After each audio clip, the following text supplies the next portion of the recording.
Olá, eu sou o Dr. Mário Fernandes, professor de Odontologia Legal. Seja muito bem-vindo ao nosso canal no YouTube.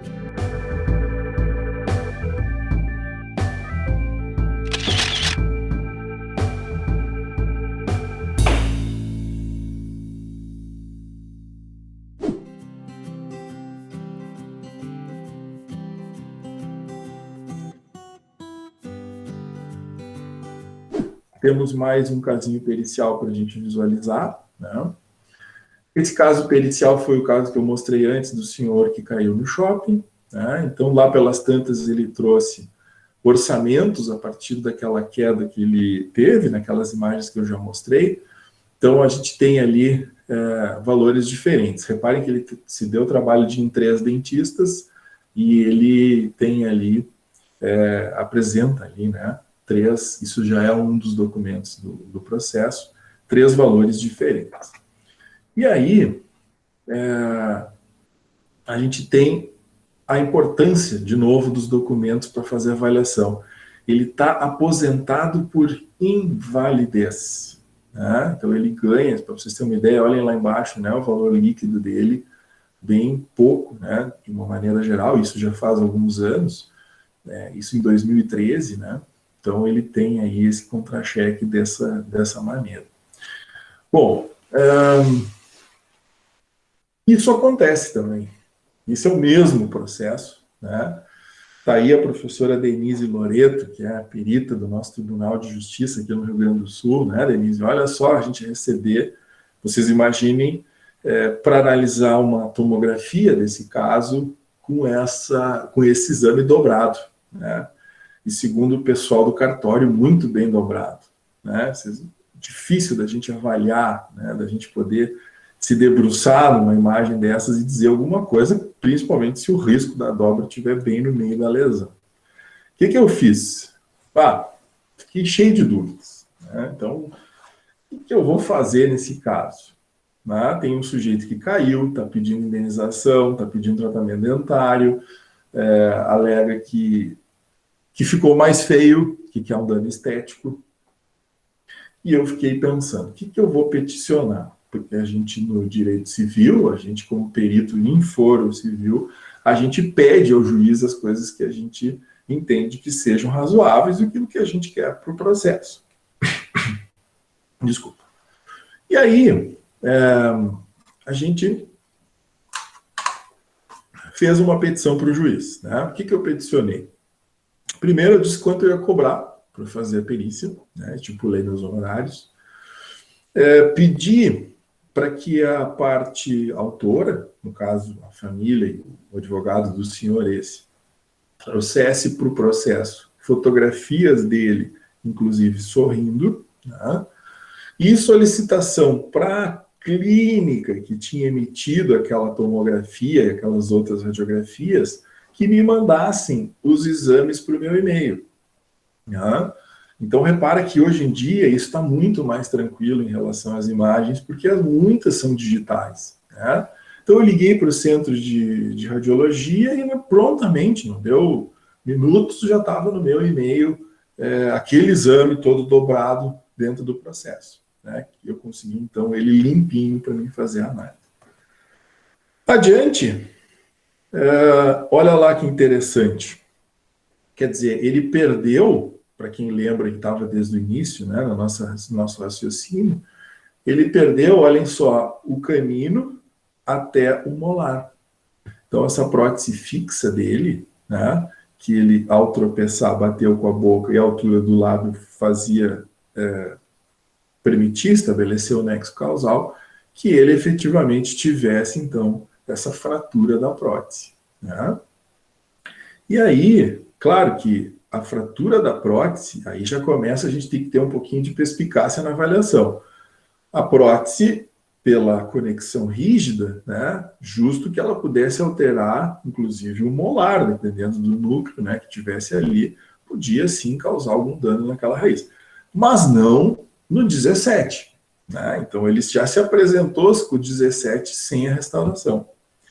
O que nos fez pensar que aquele 17 já podia estar danificado antes do evento traumático.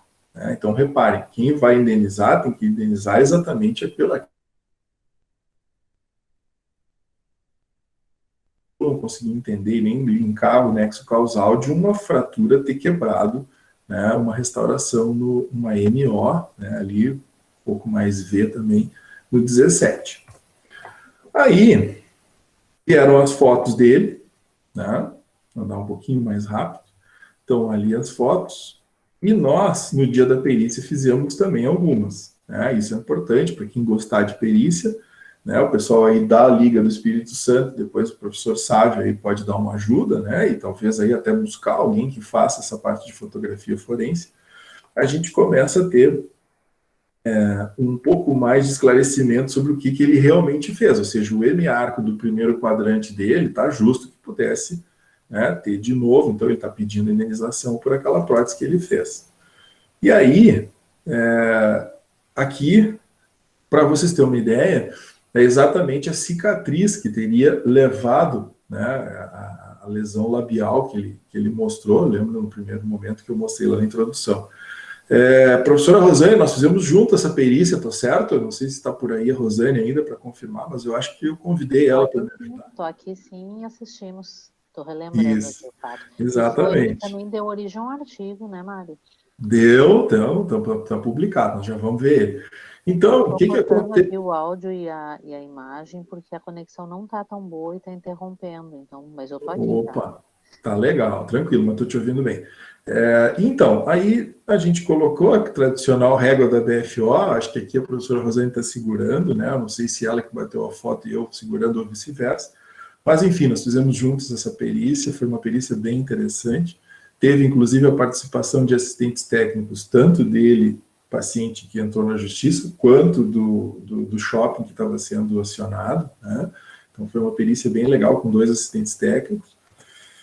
E, exatamente aí, nós fizemos uma comparação.